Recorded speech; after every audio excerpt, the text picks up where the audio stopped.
Teachings of Samaveda. What you are about to hear is not information, it is remembrance. And if you truly listen, something ancient inside you will awaken. Not gently, but like a sound you have always known, yet forgotten. A vibration that once moved the universe into form. This is the secret of the Samaveda, the forgotten sound. There is a reason the Samaveda is not read but sung. There is a reason its verses are not merely understood but felt. Because the sages who preserved it did not see reality as solid. They experienced existence as sound. Not metaphorically, literally.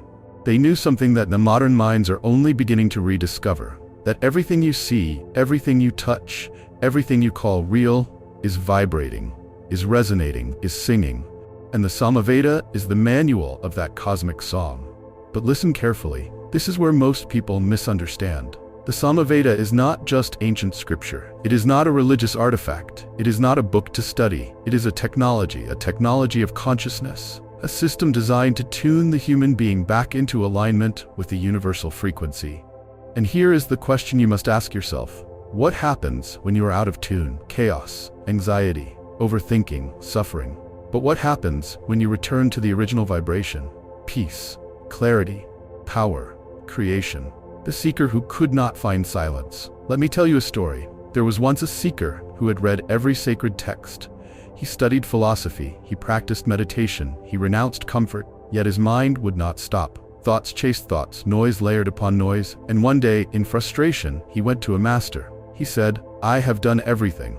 Why is my mind still restless?" The master did not answer. Instead, he began to sing. Not words, not language, just sound. A simple flowing, rising and falling tone. At first, the seeker was confused, then irritated. Then, something strange happened. His thoughts began to slow. Not because he forced them, but because the sound reorganized his inner world. Minutes passed, or maybe hours. When the master stopped, the seeker realized there was silence. Not forced silence, not controlled silence, but natural, effortless stillness. The master looked at him and said, "You tried to fight the noise with thought. The Samaveda dissolves noise with sound." Core Teaching 1. This is the first and most powerful teaching of the Samaveda. Sound is not expression. Sound is creation. Every word you speak shapes reality. Every tone you emit alters your state.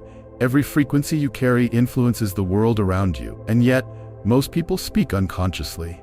They use sound to complain, to criticize, to reinforce fear. They weaponize vibration against themselves. The sages knew, before you change your life, you must change your frequency. And before you change your frequency, you must become aware of your sound.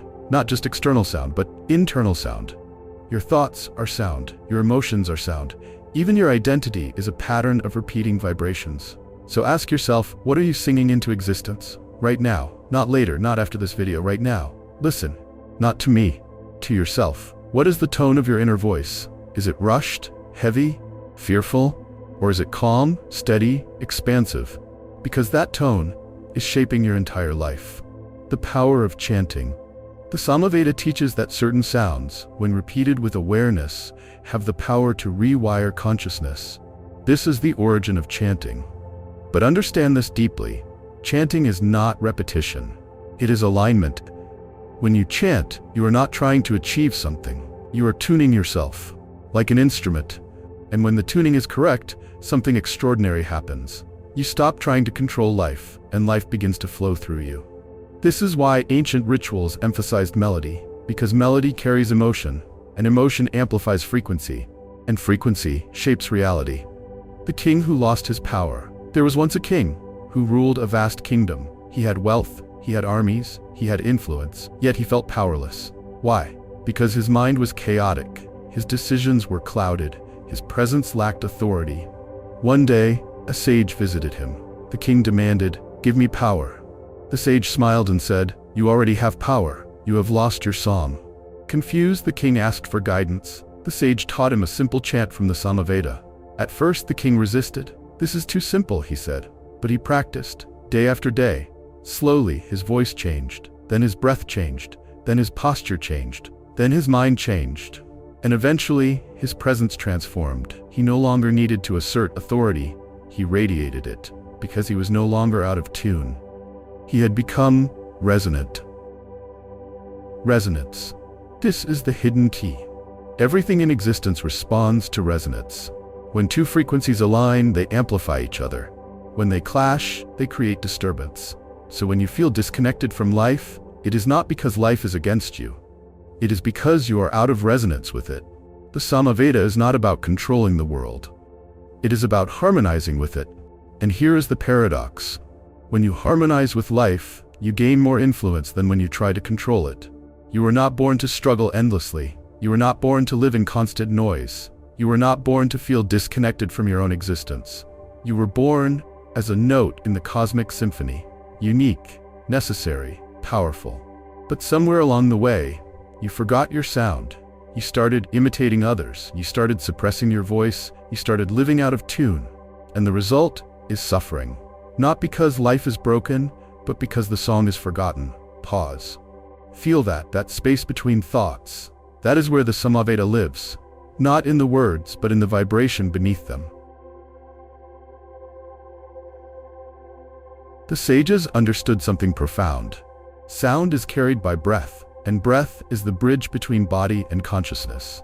So when you change your breath, you change your sound, and when you change your sound, you change your state. This is why chanting is always rhythmic, because rhythm stabilizes the mind, and a stable mind becomes receptive, and a receptive mind becomes transformable. There was a musician who sought perfection. He practiced for years, mastered technique, achieved recognition. Yet, something was missing. His music was flawless, but lifeless. One day, he encountered a wandering mystic. The mystic listened and said, "You are playing the notes, but you are not being the sound." The musician was confused. "What does that mean?" The mystic replied, "You are separate from your music. The Samaveda teaches union." So the musician began a new journey, not of skill, but of awareness. He stopped trying to impress, stopped trying to perform. He simply listened to his breath, to his heartbeat, to the silence between notes. And slowly, his music transformed. People wept when they heard him play, not because of technique, but because his sound carried truth. This leads to the deepest teaching of the Samaveda. There is no separation. Not between you and sound. Not between you and life. Not between you and the universe. Everything is vibration. Everything is connected. And when you align with the right frequency, you don't just hear the music, you become it. So I ask you, what if your anxiety is just dissonance? What if your confusion is just misalignment? What if your suffering is not your destiny, but simply a signal that you are out of tune? And what if you could change everything, not by forcing reality, but by tuning yourself? This is the invitation of the Samaveda, not to believe, not to follow, but to experience, to listen deeply, to sound consciously, to live harmoniously. Remember the seeker from the beginning, the one who could not find silence? Years later, he became a master himself, not because he learned more, but because he unlearned noise. One day, a student came to him, restless, frustrated, searching. The student asked, "How do I find peace?" The master smiled and began to sing. So the next time your mind races, the next time you feel lost, the next time life feels heavy, don't fight it, don't analyze it, don't escape it. Instead, tune yourself. Listen to your breath. Become aware of your inner sound. And remember, you are not separate from the symphony, you are the symphony. And when you align with your true vibration, life does not become easier, it becomes harmonious. And in harmony, everything flows. If this awakens something within you, if you felt even a glimpse of that deeper resonance, then you are ready for more. Subscribe to Inspiration and Insight, because this is not just content, this is a return to what you have always been.